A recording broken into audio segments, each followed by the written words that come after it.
Hey, I tried to buy an RTX 3060. It did not go well. What's up guys, I'm Snows, and this is a different kind of boot sequence.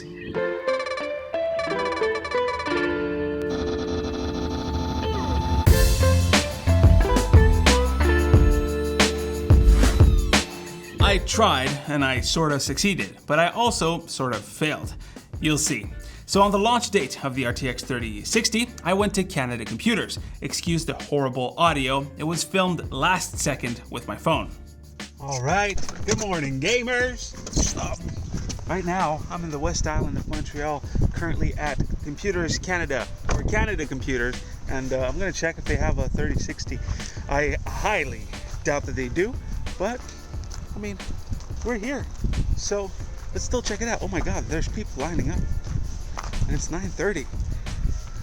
It opens in half an hour. Anyways, I guess I'm still gonna go. So there's not many people waiting in line, only one or two. We gotta wait for it to open.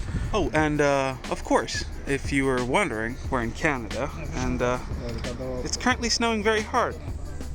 So yeah, it's cold. So the moment I stepped in the frame of the door, the manager yelled, "We don't have 3060s." So me and my 3 new buddies turned around. Now, I was about to go back home, but I received a text message that reminded me to check if they would do back orders or rain checks. So I just asked.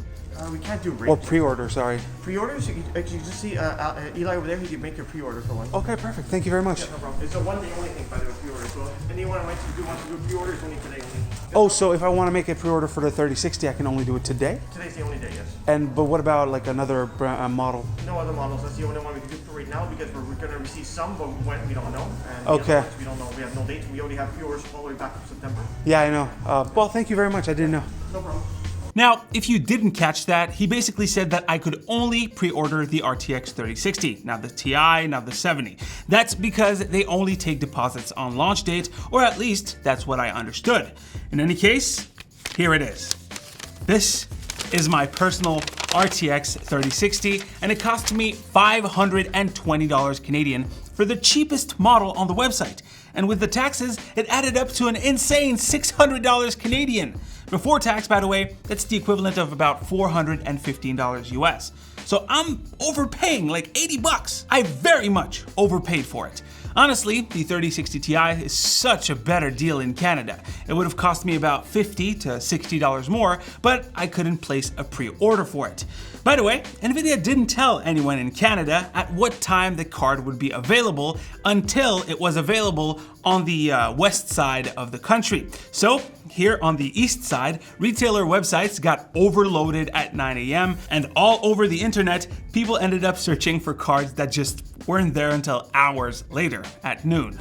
Anyways, that was my little Canada Computers saga, but how does it actually perform? Now you might be asking yourself, Snows, how do you know? You don't have an RTX 30. Yep, it's not mine. It's not mine. I can't bring it home.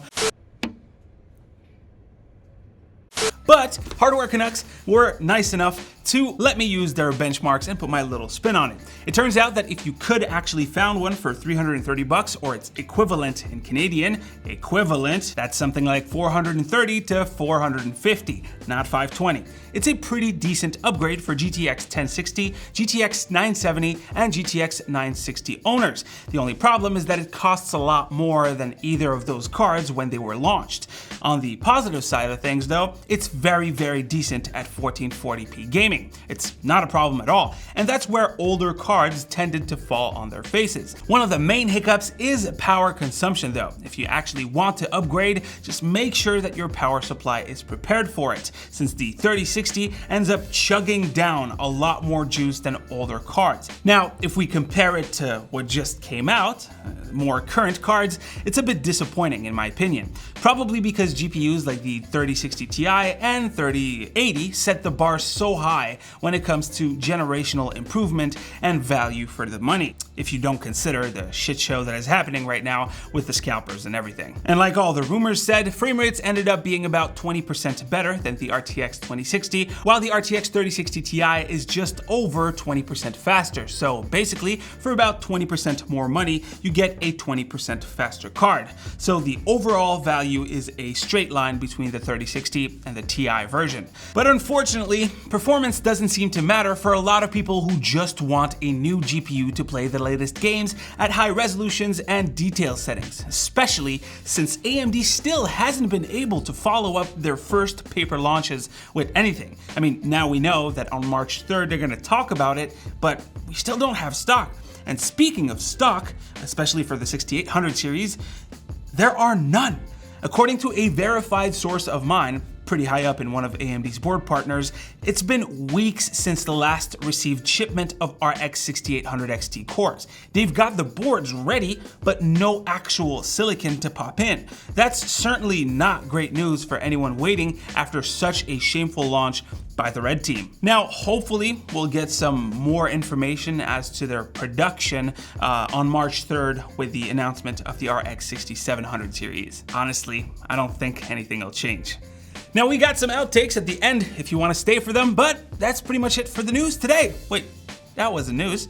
Anyways, hopefully you've enjoyed it. Drop a like if you liked it, a comment if you want to talk about my shopping trip, subscribe, it's free, and it would be greatly appreciated. Don't forget to stay frosty, and I'll see you on the next one. Take care. On to the outtakes now, okay? It's outtakes. Yep. You can take me anywhere you'd rather go. Till the day is over, I just wanna know. You don't have RT. Let's go, let's go, let's go.